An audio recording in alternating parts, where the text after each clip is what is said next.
มันแพงทุกอย่างนี่มันแพงแล้วไม่ได้แพงนะสักนิดไปบริจาคให้เน่ทุกอย่างปากมองนี่แพงอยู่บ่ซ้ำนี่ขวดบ่ได้ใหญ่ขวดบ่ใหญ่ขวดบักใหญ่นะขวดนะแก10,000กับตั้งหานไม้พร้อมกันเละเด็ดเลยเด็ดอ้าวกาไก่เบิร์นกับตะเบิร์นนั่งเบิร์นเลยบ่น่ะเบิร์นเลยเอาแล้วขายดีดิซ้ำนี่เธอมาลายมาเบิร์นกินงามข่อยน้ำมาให้เพิ่นทดลองเจ๊ซื้อๆว่าสิเจ๊ได้บ่เนาะอะไรเก่าเลยเลี้ยวกันใหม่มีสระตาตัว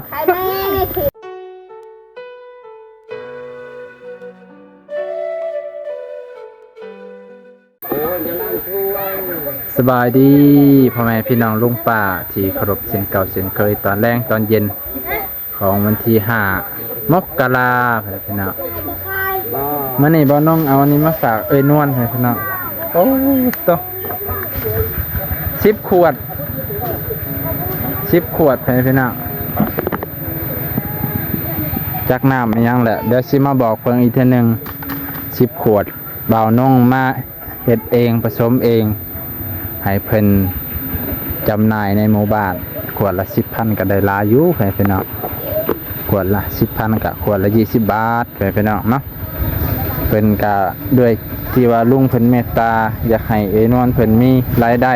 เสริมเอาซั่นเถอะเพราะว่าหยังในหมู่บ้านนี้ก็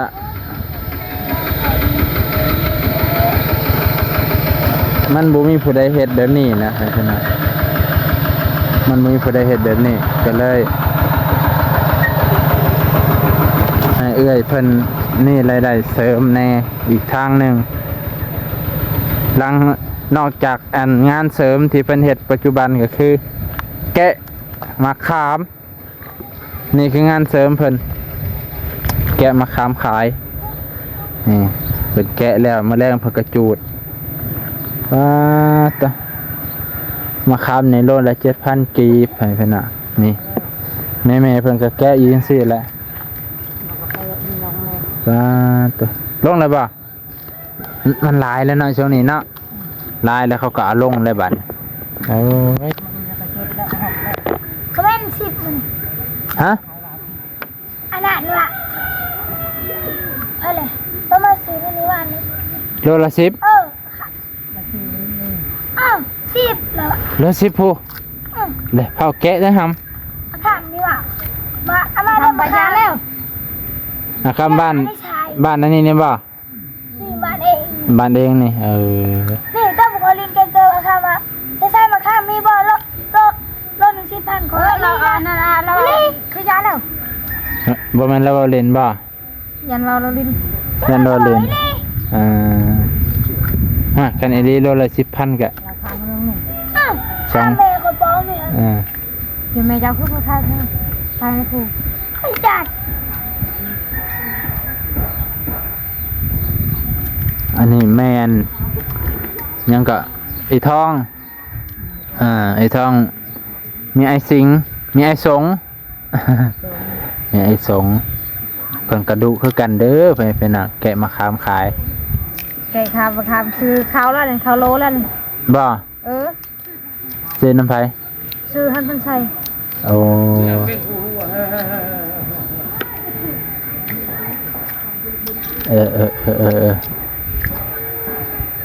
เต็มขู่นี่สิได้อยู่บ่5 โลหลายบ่5 โล 10 โลบัดมันใกล้สิเบิดจังได๋ก็ราคาขึ้นอีกอันนี้มันนี่คือกับกิโลอันนี้ช่วงนึงมองในหายังยากโลอัน4 โตพันหรือว่ามัน3 โตพันพอได้ลาย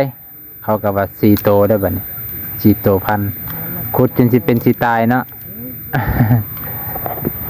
ตอนใหม่ๆเพิ่นว่า3 โตพันกีบไผก็ขยันนี่แหละของห้ามขายได้จักโลได้มาเนี่ยยังบ่ได้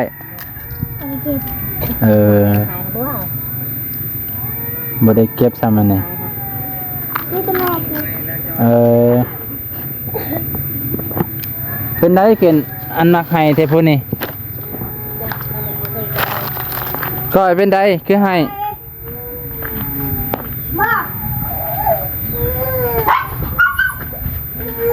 มาครบมา ถามนี่ดู มา สบายดีเลย มันเป็นมันใช่ความกิน สบายดียังก็อยากกินข้าวบ่คือมอมแมมเดี๋ยวมันนี่ นี่ลูกบางผู เป็นยัง ในใช้นะความกินอันเนาะ สิไปจูดบ่ระวังมันแตกซะเด้อ มันก็รอตูมาไปกินด้านนั้นเด้ พอเลยได้ได้ อืม ขอซื้อบ้านซื้อแล้วใครที่ ซื้อคู่มือบ่ได้เด้ซื้อทุกงวดจังนั้นมันนั่นเอานี่มื้อนี้คิดว่าสิขายเท่าใด2เม็ดลูกพิจารณากันเบิ่งมีคนสิซื้อให้เฮาบ่ ลองบ้างหน่อย ตอนนี้มีคนซื้อน้ำข่อยแล้วเมื่อกี้นี่อันนี้ขอมกขอบใจไล่ไล่กับไล่บ่าวลาวนั่นแหละพี่น้องเพิ่นเห็นเพิ่นก็เลยซื้อซอยเพิ่นน่ะ อะไร 10,000 กีบ 10,000 กีบขวดแรกเลยพี่น้องอันนี้สาวอันไล่บ่าวลาวเพิ่นซื้อซอย วิธีใส่ก็เจาะหูน้อยๆบีบใส่มันจังบ่เปลืองเนาะบีบเจาะหูใหญ่กับเปลืองเบิด อยู่เฮือนยังหลายเด้อยู่เฮือนยังหลายบ่ได้เอามาเบิดเพราะว่ามาบ่ได้ ขอชิจีอีด ให้บ่คำไปเจ้าขายได้บ่ บ้าน บ่หาน แมลงเลยปล่อยเอง บ่คันเพิ่นว่าขวดคันว่า10,000แพงขวด5,000ก็ได้ ขายรอบขวดหันยาล้างจานนี่ บ่สมมุติว่าเฮาก็มีหลายอยู่แล้วนะมีแต่ต้นขวดนี่แหละที่ว่าค่อยซื้อเพอค่อยซื้อน้ำต้องซื้อน้ำเป็นแพ็คมาแล้วบัดนี้ค่อยต้องถอกน้ำอันเอาไว้กินแล้วก็เอาน้ำแล้วก็เอาขวดเป่ามันเนาะนั่นเฉยสิกินข้าวบ่ เอาให้มันเนี่ย เอาให้น้องนั่นนี่ แกน่าคอยนึ่งขาวหักบอก หักว่า ให้น้องนี่ให้น้องนี่ เราแค่ไปห้ามโลเลย ไปค่ะมาอื่นอย่าลง หักว่าเราลง110 ไข่ ต้องมาซื้อ5วันนี้ เมื่อวานนี่มันปิดเลย ผู้10,000น่ะปิดแล้ว มันเห็นมะขามโลกมันก็ปิดแล้ว เห็นมะขามลาย คือจำตลอดเอาไว้ไป กินไว้กินไว้ พอกระยางนะขอชิจูด อยากกับปันกันกินเนาะอันนี้ท้อง4 6 8 9พอดีไล่มันซื้อคนหนึ่งเป็นเรือ9 ขวดปกติ10 ขวดคือตัวเฮาซื้อมาเนี่ย77,000เพิ่นเก็บเงินไว้เก็บไว้เล่น ไปไปหนู เล่นไว้มันนี่เพิ่นมอมแมมมันนี่เอายังบัดนี่ น้องก็อยากน้ำบัดนี่ วีให้น้องน่าล่ะว่าหรือว่าวีให้น้องน่าหรอ ให้น้องกินได้ไหมน้องเอื้อยก็บ่อยาก เอื้อยก็บ่ให้น้องกินให้น้องกินนิดนึงนั่นแหละให้น้องกินนะนะอันเดน้องก็ดีใจเลยเด้อาโกให้พี่น้องกระเซินว่าบ่าวน้องสิมีลูกขนาดลูกเพิ่นบ่าวน้องก็ยังปวดหัวยังหยาดมูล่ะนั่นแหละงามเว้ยเนาะ แม่ป้า เนาะ อันแม่ป้าน้ำยาเด้อล้างจานเด้อกวดละ10เด้อ นี่เด้อน้ำยาล้างจานขวดละ10เฮือนใกล้ๆนี่ซื้อซอยนี่เด้อนี่ กวดละ10,000กวดลงใหญ่ 10,000 ขวดบักใหญ่เด้อซื้อซอยแน่นั่นทำท่าบ่ได้ยินดิเฮือนใกล้ๆนี่เพิ่นทำท่าบ่ได้ยิน เท่าไม่เท่า ลูกเคยให้มาซื้อใส่อันนั้นน้ำยาล้างถ้วยเด้อกว่าละ10,000นี่ อุดหนุนซอยแน่เงินจำนวนนี้ก็ให้เอ้ยนวลเด้อ เจ้าขายกันแบบนี้เลยพี่น้องซอยเอ้ยนวลคือลุงเพิ่นน่ะอยากให้เจ้ามีรายได้เสริมเด้อเพิ่นอยากให้เจ้ามีรายได้เสริมถ้าขายเบิดไว้ก็บอกค่อยถ้าขายเบิดซ่าก็บ่บอก ก็บ่เป็นหยังถ้าเพิ่นว่าเพิ่นแพงก็สามารถลดได้ขวดละ 5,000 ก็ได้ หมดมานี่ยาล้าง ต้นทุนเฮาบ่ได้หลายต้นทุนเฮาแค่ โอ้นเอาไว้ทางยา แค่100,000ซะตีรวมๆเพราะว่าซื้อต้องไปซื้อขวดน้ำเป็นแบบนี้เด้เข้าใจป่ะซื้อน้ำเป็นแพ็คมาเฮาต้องเทน้ำออกเฮาต้องเอาอันนี้เฮาบ่มีอันนี้เด้อันนี้เฮ็ดเอง ส่วนอันเนี้ยเฮ็ดเอง เอาทางเฮ็ด มันมีอายซื้อมาแต่ในเมืองแบบมันเป็นแบบมันเข้มข้นนะแล้วเฮาก็มาใส่น้ำให้มันได้หลายเสื้อนี่ซอยในเด้อ ยังเชื่อได้ น้ำเจ้าซื้อซอยในเด้อแม่เอ้ยอยู่ผู้อยู่ทางเฮือน ขวดละ10 ก้อนขวดละหนาจะเผาต้องหาเขายับกัน ขันห้าก็10 20 30 40 50ไอ้ให้มัน โก้ใส่เป็นอ่ะ90แล้วแหละเบิดนี่อยู่เฮือนนี่ยังหลายขวดอยู่ยังบ่ทันหายขวดตัวหาประมาณนี้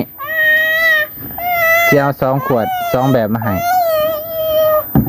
ให้ไอ้ตัวห้างกระตุกไว้ ขวดกระตุกน้อยๆกระตุกเป่า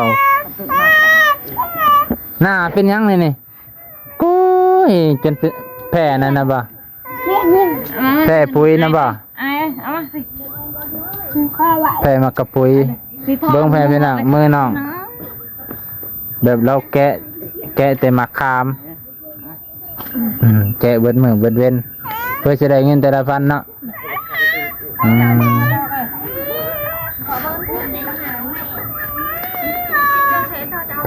ต่อไปพี่น้องโดยเสร็จคอยังเด้วะนี่เสร็จ ขอยังขอยังขอยังขอยังขอยังขอยังกับบ่ฮู้ไงพี่น้องหยอกอย่างเดียวโอ้ฮู้จักขอพี่น้องฮู้จักขอเงินดีใจเลยบัดนี้ยิ้มเปื่อย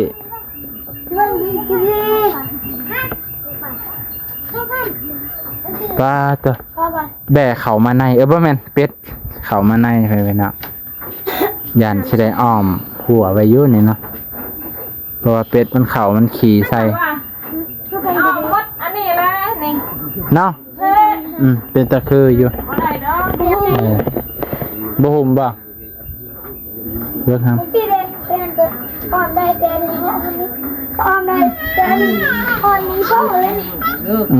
ก็เนี่ยไว้ก็ทำมาไว้ ก็อ้อมจากนี่หุ่มอยู่ติอ้อมจากนี่ครับฮอดผู้เขาเริ่มจากนี่เนาะ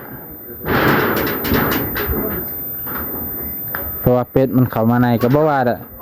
มันเย็นมันก็อย่าเข้ามานอนให้เพิ่นเนาะแล้วมันก็สะอาดพอมันก็อย่าเข้ามานอนก็คือหมูหมานั่นแหละมันเย็นมันก็เข้าอยากมานอนต่อไปเพิ่นเนาะมาเบิ่งบรรยากาศมาโอ้มาอีกกระสอบหนึงบ่น่ะรอบใหม่เด้อนี่เด้อ รอบใหม่มาเลยข่อยเห็นมะขามเนี่ยข่อยอยากตลอด ซื้อกินเด้อ ว่าเลยซื้อกินเขากินหมากหนึงก็บ่ได้บ่เป็นราคาเนาะเป็นราคาหมากละบาท บ่ได้บ่หมากละบาทตัวนี้รู้สึกว่าในยังตึงเนาะตึงเป็นตาลายกีบอยู่เด้อเบิดอันนี้โอ้ยลงเลยเด้อมื้ออื่นเนี่ย 5,000 6,000แล้วโอ้ยลงไวแล้วลงไวแท้ลงขึ้นนำคลองเนาะแล้วสิขึ้นก็คือขึ้นนำทะเลนี่ลงแล้วประกาศเพิ่นบอกแล้วได้แต่มื้อนี้แหละ 8,000 มื้ออื่นเนี่ยเปล่าขายจะฮอดเที่ยงคืนเอ้ยเลยดอกขายรถเป็นโอ้ตัวไปเอาแม่นจ่าย อยู่เฮือนก็มาข้ามลายบ่มีผู้ใดขึ้น เคยให้ช่วยเด้อเคยให้ช่วยเด้อ10,000เด้อ คนละ10,000ซอยแน่ มาลองเลยเด้อ เอาน้ำไม่เท่าควร15โลด ลูกสาวแกะมะขามดูขึ้นกกมะขามหัน แทนที่สิรุดให้เนาะก็สิเอาเพิ่มน้ำเพิ่นโอ้ยเฮาก็ สื่อบ่ได้บ่ ฮะ สื่อบ่ได้บ่ อันนี้ก็บ่ได้ขอมาซื่อๆ เพิ่นให้เอ้ยนวลเพิ่นพอได้ขาได้ขายเพิ่นล่ะขาดเบิดมะขามจักสิไปขายอีหยังอีก แม่บ่ยัน คันเบิดมะขามลายขายหยังบัดนี้ บ้านไม่ไป มักม่วงกับเพิ่นมันสิหมาก ถ้าก็เห็นดอกก็ได้ เนาะเบอร์น้ำหนักเนาะ โอ้คันนี้เป็นแบบนี้น้ำหนักหลายเนาะ ตัวเฮงจากนี้นะ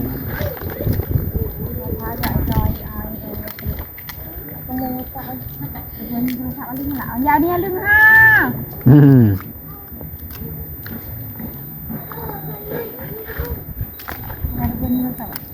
เนื้อจากกินละน้ำคือโอ้ กินน้ำยัง เด้อบัง เออเราโทร ที่ลาว ตะกี้ก็เคยกินอยู่ มันเป็นเคยกินแต่ทองเสียคือกันตะกี้ แบบอันที่แกขันเกาหลีหมูแล้วหันมีจับหลังป่วยแล้วจ้อยมันคุยกันทั้งหมดเสือป่าตายตัวมันประเลิกก่อนนะ เงินขายมะขามนะ บ่มีเงิน จีบพายเบิร์น60สำเอิงที่10 ถ้านายเงินค่อยอันนั้นเซ็น5ใส่3เซ็น นั่น ยืมเมื่อ เห็นบ่ลานเกใช่แม่เฒ่าเห็นบ่เห็นบ่ เหรียญไทยหนู แม่เฒ่ามีแต่ว่าบ่มีเรื่อย บ่มีเพิ่นก็เนี่ย นี่ก็ไปสิเอาทงไฟทงมันคันบ่ให้เขาบ่มีดอกว่าสิได้นั่น มันแพงทุกอย่างนี่มันก็แพงแล้ว ไม่ได้แพงนะ โอ้ยไปบริจาคให้แน่ทุกอย่างปากมองนี่ แพงอยู่บ่ซ้ำนี่ขวดบ่ได้ใหญ่ขวดบ่ใหญ่ขวดบักใหญ่นะ กวนอะไรเด็ก10,000กับ ตั้งทานมาพอ โย่เละเดเอ็ดเละเดเอ็ดอ้าวกาวไก่เบิร์นกับตะเบิร์นนั่ง เบิดเลยบ่น่ะ หมดเลย เอาแล้วขายดีดิซ้ำมื้อนี่ เธอบอกมาหลาย มาเบิ่งกินงาม ข่อยน่ะเอามาให้เพิ่นทดลองเจ๊ซื่อๆว่าสิเจ๊ได้บ่เนาะอะไรอ่า เก่าด้วยคุยกันใหม่มีแต่มีสระ สาธุ ใครได้กินอ่ะอุ้ย ติดหนีไว้เด้อยังเจ็บบัดขาม เส้นนี้ก็ได้บ่เส้นนี้เส้นนี้ก็ได้บ่อยู่ของซื้อของขายเนาะ เบิ่งได้ นี่เบิ่งได้อยู่เป็นคนทางใดสับ มาตี้ น่าบ้านแล้ว ใจกูแน่ฝาปลักปาก เพิ่นมาที่ไกลก็ชื่อซอยเพิ่นแน่ แม่น่ะนะ มาที่ปากเซ่ปากใต้เพิ่นใด มีเสือเด้อ เสียก็งามชิ้นพื้นอาจะฟันได้ ลายราคาเก็บไป งามกับแพงกินหลายกับบ่แพงงามไผงามมันงามไฟงามมัน เพียนออเลย งามก็เฮ็ดได้เด้อบ่มีเนี่ยเลย กินก็น่ะหมอตัวนั้นคือ2เมตรไป ปลาตัวงามได้แม่เอาแม่ใส่แล้วงามเกินเลยได้ 2-3 แสนโล เลื่อมก็เลื่อมเนาะตัวนี้ผ่าไม้บ่ครับอ่ะ จะบังดอกนี่กูจะอนุติดกับพี่อนุแก้กูสั่งตามเลย ออกใหม่ป่ะหันว่า มาใหม่เบิดอ่ะสีดอกไม้นี่ดินี่แล้ว พอค่านี่ว่างามเบิดแหละบ่มีตัวได้บ่ขี้ลาย รุดอยู่ตรงนี้ 99วันมาไกลหนูอันน่ะอ๋อยี่เลยนะถ้ากูติดยาเดินไหนอ๋อตรงมันจะเหลือ6คืนเดือนตึงลงเสียก็ตรังงัด อันนั้น2เมตรไป วัดตึงติดอ่ะ เราคน สิขึ้นบ่เอาขึ้น บ้า เซยก็โดน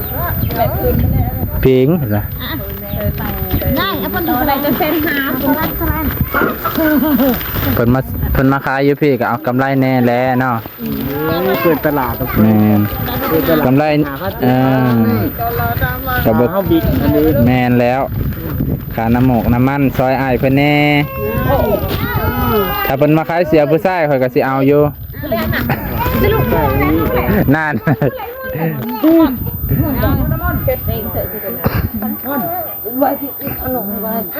พี่ขนมบุญไหนมันบุญไหน ตัวพี่น้องอ่ะเพิ่นมาขายอันบ่น้องเห็นอันนี้คิดเห็นอันอยู่ประเทศไทยอันพวกหยังก็อินเดียนะอินเดียเพิ่นมาขายดอกอาบังแถวประเทศไทยเพิ่นมาขายเฉยๆอันนี้ก็อาบังลาวเห็นพี่น้องแขกแขกก็นะแขกทางไทยนี่เห็นแต่แขกมาขายมุ้งขาย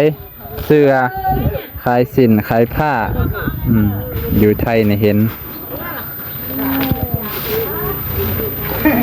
บ่มีผู้ใดซื้อเลยบ่โตมีแต่มาฮือของอ้ายเพิ่นแล้วก็อันนี้ คืนละ 200,000 เพิ่นน่ะ ป้าย300,000ก็มี 200,000 300,000ก็มีแล้วแต่รุ่นมีแต่อันงามๆเพิ่นพี่น้อง อย่ารถอิดเลย ตัวถึกสุดก็สิตัวนี้เนาะแสนปลายรถอยู่เหรอ นี่นะแสนปลายนี่ซอยเพิ่นแน่เอื้อยเพิ่นก็ว่าบ่มีหยังซอยเบิ่งได้อยู่ เงินก็ได้ มื้อหน้ามื้อไหนจังมื้อหน้ามื้อไหนจังอันนั้นเพิ่นมื้อนี้ไม้ตาไว้ก่อนโดนเทื่อได้ปชิมานี่เนาะโดนถึง 2-3 เดือนเพิ่นได้จักว่าสิดำหน้าเพิ่นได้จังมานอนอยู่ไสซะจ้ะ คำใช้ก็นอนหันละ คิดว่าค่ำแล้วก็ตีรถกลับ บ่แล้วสิกลับไหลผักสิเนาะ คิดว่าไปพักแถวเมือง ผักบ้านคนนั่นน่ะ เป็นตาเฮ็ดเป็นตาไปขายน้ำเพิ่นเนาะเฮาไปเด้อไปก็ไล่ มันเป็นบริษัทบ่ มันก็ซ้ำบริษัทนี่แหละขายบ่ขายเฮาส่งคือ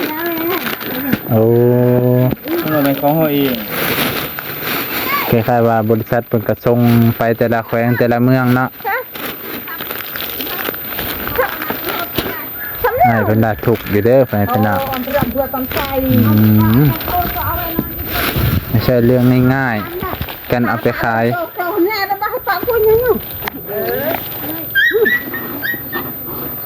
เต็มกระเป๋าแล้วฟ้าสิขายเบิดจักเดือนเด้เนาะ ขายบ่เบิดก็ตัดเปอร์เซ็นต์ลงเอาอีกแล้วยากอยู่ได้แนวโมนี่ตามที่เคยเห็นเขาขายกันดอกว่า